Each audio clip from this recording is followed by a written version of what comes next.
नमस्कार प्रणाम।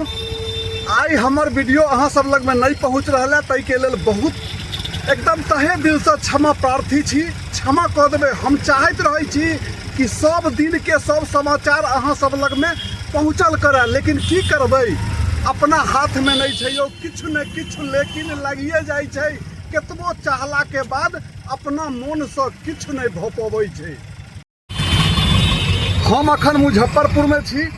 मैं हमर छे बगल में बैसल मैं के तबियत अचानक खराब भ गेलै, जै के लऽ कऽ हम डॉक्टर साहब से देखाबऽ आयल छियै।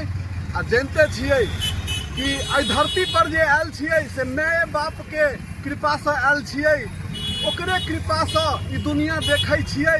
अहूँ सब से हमर कहबै कि कोनो परिस्थिति में केहनो जरूरी काज रहे, लेकिन जो माय बाप के दुख होई तो ओकर सहारा जरूर बनियो। सब काज छोड़ कर, सब रीति रिवाज छोड़ कर, बस मानवता यह छै।